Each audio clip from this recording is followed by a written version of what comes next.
आज जो क्लास का विषय है, मैंने ये सोचा कि मैं आपके सामने क्या बात कहूँ।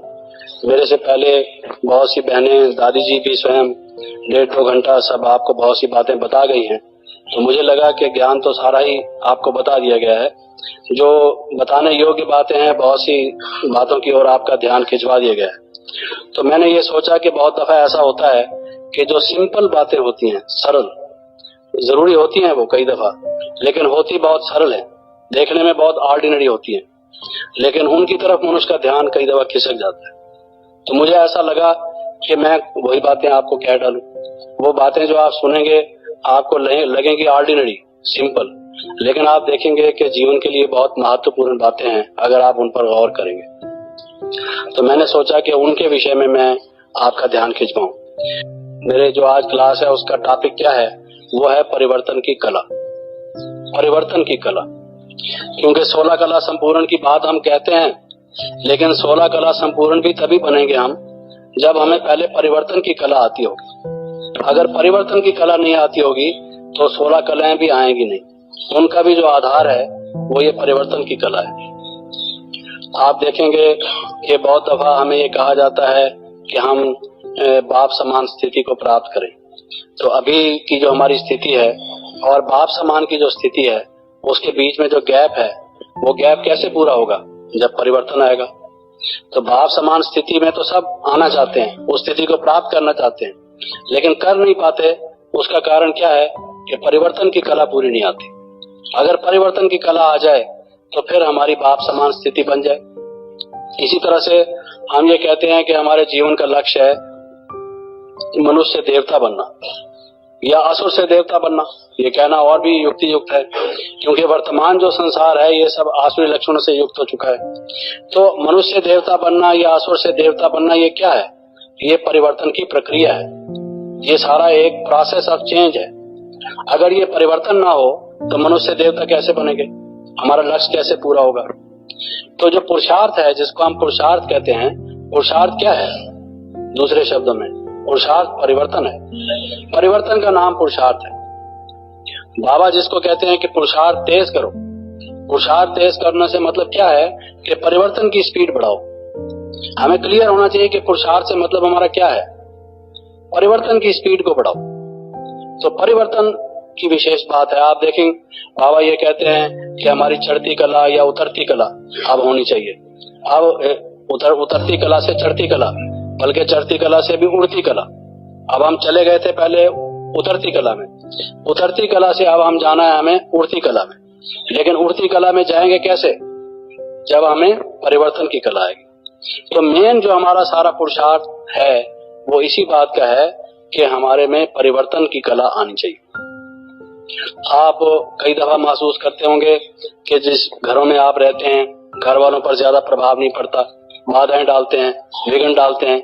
ऑफिस में आप काम करते हैं तो ऑफिस वाले कई दफा सहयोग नहीं देते, कई बातों में रुकावट आ जाती है। पब्लिक में हम सर्विस करते हैं तो सर्विस की ज्यादा सफलता नहीं होती। बाबा की प्रत्यक्षता हम करना चाहते हैं, बाबा की प्रत्यक्षता हम पूरी नहीं कर पाते। क्यों? क्योंकि परिवर्तन नहीं है। अगर हमारे जीवन में परिवर्तन ऐसा प्रत्यक्ष हो कि लोगों को मालूम पड़े कि हम बहुत बदल चुके हैं, पहले हमारा जीवन क्या था और अब हमारा जीवन क्या बन चुका है, तो घर वालों को पर भी प्रभाव पड़ेगा। परिवर्तन ऐसी चीज है कि वो देखकर खुद बोलेंगे सबको कि पहले हमारे बच्चे में ये आदतें थी और अब इसमें इतनी तब्दीली आ गई, इतना बदल गया है। पहले घर का काम नहीं करता था, गुस्सा करता था या लोगों से इस तरह की बातें करता था, अब इसमें कितना चेंज आ गया। तो जितना जितना हमें परिवर्तन होगा, बाबा की प्रत्यक्षता भी उतना हम कर सकेंगे। जो आप सबके मन की इच्छा है, जैसे मुरली में था कि बच्चे बाप की बात एक भी बात नहीं मानेंगे, तो ये बात क्या मानना है? एक शब्द में परिवर्तन करना, कि परिवर्तित हो जाओ। ये संगम युग क्या है? ये जो सारा हम स्टोरी पढ़ते हैं, सतयुग से के आज से लेकर कल युग के अंत पर्यंत, और फिर ये सृष्टि के पुनरावृत्ति, ये क्या है? इस सारे को समझने का अभिप्राय यही कि अब ये परिवर्तन का समय है। कलयुग जा रहा है, सतयुग आ रहा है, तो हमें परिवर्तित होना है। अब हमें कलयुगी से बदलकर सतयुगी बनना है। ये सारा ज्ञान हमने किस लिए लिया? 5000 वर्ष अब समाप्त हो चुके हैं, लोगों को हम सिद्ध करके बताते हैं कि कल्प की आयु केवल 5000 वर्ष है और अरबों वर्ष या करोड़ों वर्ष नहीं है। ये बताने का भाव क्या है कि कलयुग जा रहा है, सतयुग आ रहा है, अब आप बदलो, चेंज करो अपने आप को, सतयुग के अनुकूल बनाओ और कलयुग की आदतें छोड़ो, समय बदलने वाला है। तो टोटली हमारे ज्ञान का जो एक नारा है, जो हमारे जीवन में पुरुषार्थ के लिए भी हमारे पास एक मेन पहले जो सारा एक नींव है, उसकी धुरी है, उसका पिवटल पॉइंट है, वो मेनली यही है कि हमने परिवर्तन करना है। बहुत दफा आप देखते हैं बाबा से कई दफा पूछा जाता है कि बाबा ये विनाश कब होगा, सतयुग कब आएगा, तो बाबा क्या कहते हैं, बच्चे ये आप की जो अपनी बदलने की प्रक्रिया है वो पूरी हो चुकी है। आमतौर से बाबा मिसाल देते हैं कि जैसे स्टेज पर एक्टर्स होते हैं, तो वो एक्टर्स जब तैयार हो जाएं तब वहां से पर्दा हटाया जाता है, कर्टन पुल किया जाता है। और अगर कोई धोती बांध रहा हो, कोई कुर्ता पहन रहा हो, कोई पाउडर लगा रहा हो, उस वक्त कर्टन पुल कर दिया जाए तो लोग हंसेंगे और वो भी भागेंगे बेचारे। तो इसलिए बाबा ये कहते हैं कि आप मेरे से पूछते हो विनाश कब होगा, और मैं आपसे पूछता हूँ कि आप तैयार हो, मैं इस ड्रामा का सीन ड्रॉप करूं, अब नया सीन शुरू हो, इसका कर्टन पुल अपार्ट करूं। बाबा हमसे ये पूछते हैं कि आप आधार मूर्त हो और उद्धार मूर्त हो, सारी सृष्टि का परिवर्तन आपके कारण से रुका हुआ है। आप आधार मूर्त और उद्धार मूर्त हो, आप नहीं चेंज होगे तो सृष्टि कैसे चेंज होगी। मैं बदलूंगा तो विश्व बदलेगा। यहाँ तक बाबा हमारी जिम्मेवारी बताते हैं कि आप बच्चों की इतनी रेस्पॉन्सिबिलिटी है कि आप बदलेंगे तो संसार बदलेगा। आपकी वजह से संसार रुका हुआ है। सतयुग जो नहीं आ रहा है वो आपकी वजह से लेट हो रहा है। जैसे कोई 5 व्यक्तियों ने इकट्ठा जाना हो और एक व्यक्ति लेट कर दे और 4 व्यक्ति और भी गाड़ी से रह जाएं या लेट हो जाएं, उनको भी बहुत चिंता लग जाए कि हम भी लेट हो रहे हैं। ये वही बात हो गई एक प्रकार से कि बाबा हमें कहते हैं कि आपकी वजह से विश्व का परिवर्तन भी रुका हुआ है, क्योंकि आप आधार मूर्त और उद्धार मूर्त। तो इतनी इंपॉर्टेंस इस परिवर्तन की है।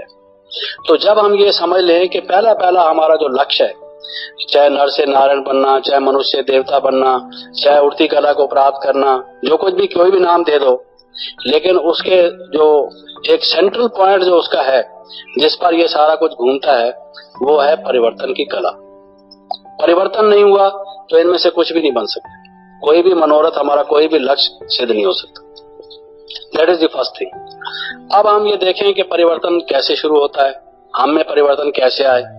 ये जो थोड़ा सा समय रह गया है, इसमें परिवर्तित होके जो हमने बनना है फाइनल स्टेज, वो हमारी कैसे प्राप्त हो। तो उसके लिए हमें बाबा की जो जीवन कहानी है, बाबा का जीवन जिस प्रकार से परिवर्तित हुआ, वो अगर हम अपने सामने रख लें तो हमें एक गाइडलाइन, आउटलाइन मिल जाएगी। उनमें से जो मुख्य बातें हैं, जब आप बाबा की जीवन कहानी सुनते हैं, बहुत सारी बातें जो हैं वो जीवन में सारी लाभ है तो सब लाभदायक, लेकिन कुछ ऐसी हैं जिसको हम अंडरलाइन हमें करना चाहिए, जो बाबा के जीवन में भी परिवर्तनकारी बनी। विशेष रूप से जो पहला नंबर नर से नारायण बने, उनके जीवन में परिवर्तन कैसे आया। बाबा जो कहते हैं फॉलो फादर, तो follow father in what respect, किस बात में फॉलो करे बाप को। बाप का जिस रीत से परिवर्तन हुआ, उस रीत से हम उसको फॉलो करें, तभी तो हम बाप समान बनेंगे। बाप समान कैसे बन जाएंगे? अगर बाप समान परिवर्तन की प्रक्रिया हमारे में नहीं आएगी, परिवर्तन का पुरुषार्थ हम उनके समान नहीं करेंगे, तो फाइनल में उनके समान हम कैसे बनेंगे? विचार लगाइए। तो इसलिए हमें ये पहले ध्यान देना चाहिए। जैसे आप हिस्ट्री की किताब पढ़ते हैं या और कोई किताब पढ़ते हैं, उसमें से कई दफा कई चीजें ऐसी होती हैं जिसके साथ हाथ का निशान बना रहता है और लिखा रहता है important, very important, most important या मोस्ट इम्पोर्टेंट होता है ना। और कई दफा हम समझते हैं ये कई दफा यूनिवर्सिटीज में कई साल में आ चुका है, तो हम अपनी तरफ से एक मोस्ट और लगा देते हैं, मोस्ट इम्पोर्टेंट, ताकि रिवीजन में हम इसको भूल ना जाएं। ये बहुत जरूरी है, ये आएगा ही आएगा, इट इज ए मस्ट, ये कई दफा आता है। इसी तरह से बाबा की जीवन कहानी जो एक परिवर्तन की कहानी है, जीवन कहानी को हम कहते ही ये हैं कि ये बाबा की जो जीवन कहानी है, ये ऐसी अलौकिक कहानी है जो मनुष्य के जीवन को परिवर्तन करने वाली कहानी है। और कहानियों में और बाबा की जीवन कहानी में ये विशेषता है, और आप कहानियां पढ़ें तो वो जीवन के परिवर्तन की कहानियां नहीं है, वो तो एक रुचिकर चीज है। It's an interesting story. आपने एक मनोरंजन के लिए कहानी पढ़ ली, हो गया। लेकिन बाबा के जो जीवन की कहानी है, जिसको हम अलौकिक जीवन कहानी कहें, वो परिवर्तन लाने वाली कहानी है। जो पढ़ेगा उसको उसकी परिवर्तन आएगा, अगर ठीक तरह से उसको पढ़ेगा। कोई भी व्यक्ति उसको पढ़ने के बाद ये नहीं कह सकता कि मुझ में कोई भी परिवर्तन नहीं। आज तक कितने लोग मुझे मिले होंगे जिन्होंने बाबा की जीवन कहानी हिंदी या इंग्लिश में पढ़ी होगी, जो ज्ञान में नहीं आए, ज्ञान में आने से पहले ही किसी ने उनको किताब दे दी और उन्होंने वो पढ़ी, तो वो हमें कहते हैं कि जी वो किताब बहुत अच्छी है। तो हमने उनसे कहा कि आपको क्या अच्छा लगा, ये जानने के लिए कि इनको अच्छी क्यों लगी है, क्या इन्होंने उसमें से प्राप्त किया।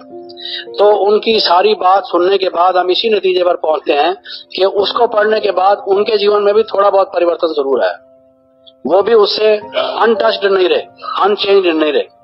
तो उनमें से भी उनकी तरफ जो बहुत ज्यादा चेंज करने वाली बातें थी, जिन्होंने उनकी तरफ ध्यान दिया उनके जीवन में ज्यादा परिवर्तन हुआ, और जिन्होंने उन तरफ ध्यान ना देके और बातों की तरफ ध्यान दिया उनमें कम परिवर्तन हुआ। ये हमने देखा। डिटेल्स तो बहुत है उसमें, तो उसमें आप 5-4 बातें जो मुख्य हैं, जो परिवर्तन के लिए जरूरी है, जिससे बाबा के जीवन में परिवर्तन आया, वो अगर हमारे जीवन से खिसक जाती हैं, हमारे मस्तिष्क से फिसल जाती हैं, तो आप देखेंगे कि हमारे भी परिवर्तन की प्रक्रिया अगर रुक नहीं जाती तो स्लो जरूर हो जाती। उसमें से पहले हम ये पढ़ते हैं, ये सुनते हैं कि बाबा ने विनाश का और सतयुग की सृष्टि का साक्षात्कार किया। ये 2 बातें बाबा के जीवन में परिवर्तनकारी हुई। बाबा तो हीरे जवाहरात का धंधा करते थे, भक्ति कर रहे थे और अपना लौकिक रूप से एक अच्छा जीवन व्यतीत कर रहे थे। कोई ऐसी बात नहीं थी जिससे कि उनको जीवन में कोई बहुत ज्यादा साधना करने की जरूरत हो। लेकिन जब ये 2 साक्षात्कार उन्होंने किए, एक तो ये कि किस प्रकार से एटम और हाइड्रोजन बम बनेंगे और ये सृष्टि में उथल पथल आएगी, नेचुरल कैलेमिटीज होंगी, सिविल वार्स आएंगी, हाहाकार होगा, अशांति फैलेगी, लोग बहुत भिखारी हो जाएंगे, और उसके बाद ये जो विनाश होगा ये महाभयंकर महाभारी विनाश है, जिसको महाभारत में जिसका वर्णन किया गया है। ये कोई ऑर्डिनरी विनाश नहीं है, ये विश्व के परिवर्तन के बीच की एक कड़ी है। ये जब बाबा ने देखा कि ये सब कुछ नाश हो जाने वाला है, तो सबसे जो वैराग्य की एक परिवर्तन करने वाली, जीवन को इस संसार से हटाने वाली जो बात उनके सामने सिद्ध हुई, जब कोई व्यक्ति देखता है कि ये चीज अब खत्म हो चुकी है, ये व्यक्ति अब प्राण छोड़ रहा है, 2 मिनट का मेहमान है, ये मरा हुआ है मिसाल के तौर पर, तो फिर उसके बाद उसकी स्थिति दूसरी हो जाती है। तो ये पहली बात थी कि बाबा ने इस चीज को देखा। और फिर आपको मालूम है कि बाबा के जीवन कहानी में हम सुनते और पढ़ते हैं कि कोई तारे से थे, वो ऊपर से आ रहे थे, एक कोई बगीचा सा था, कोई सोने से महल थे, और वो लोग जो थे उनमें से कोई शहजादा बन जाता, कोई शहजादी बन जाते, देवी देवता बन जाते। तो शिव बाबा ने ब्रह्मा बाबा को कहा कि आपको ऐसी सृष्टि बनानी है, अब ऐसी सृष्टि आने वाली है।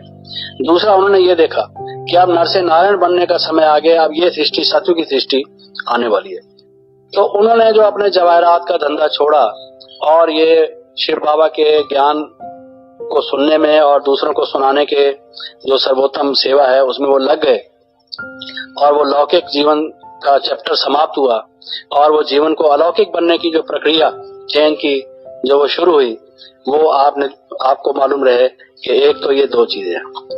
तो अगर हमें ये भूल जाता है कि ये जो आंखों से हम दुनिया देख रहे हैं ये समाप्त होने वाली है, ये विनाश हुई पड़ी है, ये सब मरे पड़े हैं। जैसे गीता में आता है कि हे अर्जुन ये सब मरे पड़े हैं, तूने केवल निमित्त बनना है, मन से केवल इनको मारना है। तो जब तक हमें ये नहीं होगा तब तक हमारे जीवन में सांसारिक आकर्षण हमें खींचते रहेंगे, और अगर ये आकर्षण खींचते रहेंगे तो हम जो कहते हैं फरिश्ता बन जाए, अव्यक्त स्थिति हो जाए, बीज रूप स्थिति हो जाए, ये कैसे होगी? असंभव है। आप कितनी बातें सुन लीजिए, वो चेंज नहीं होगा जीवन में।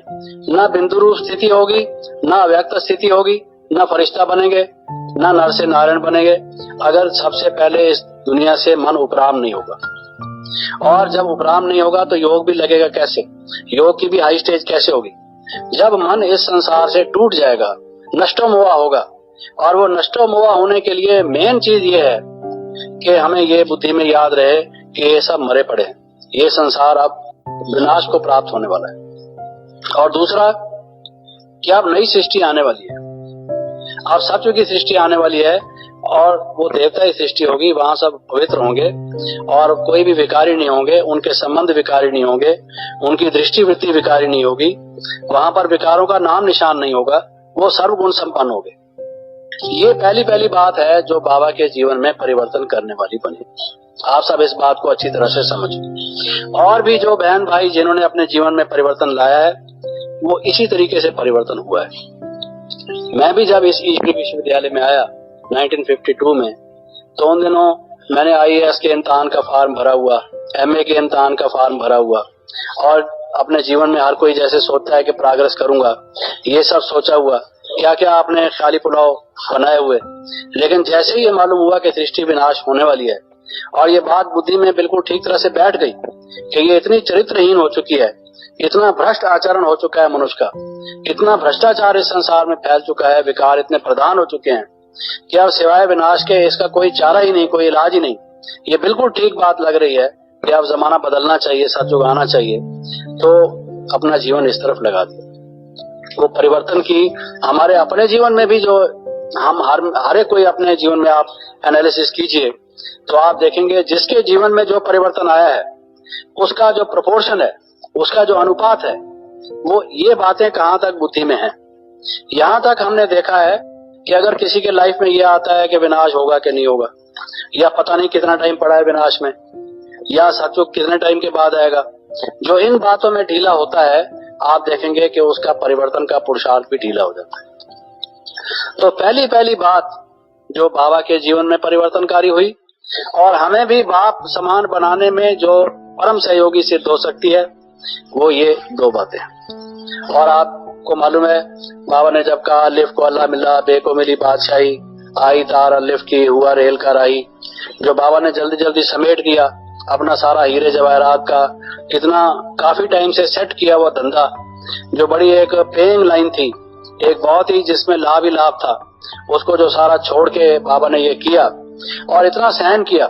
वहां समाज ने कितना विरोध किया, लोगों ने कितने उपद्रव किए, पत्थर मारे, आग लगाने की कोशिश की, के कोर्ट में केसेस किए, क्या कुछ हंगामा नहीं किया। लेकिन उन सबको सामने बाबा ने रखते हुए भी बाबा अपने लक्ष्य से हिले नहीं। उसका मूल कारण क्या था? ये दो बातें पहली परिवर्तन की प्रक्रिया के लिए जरूरी थी।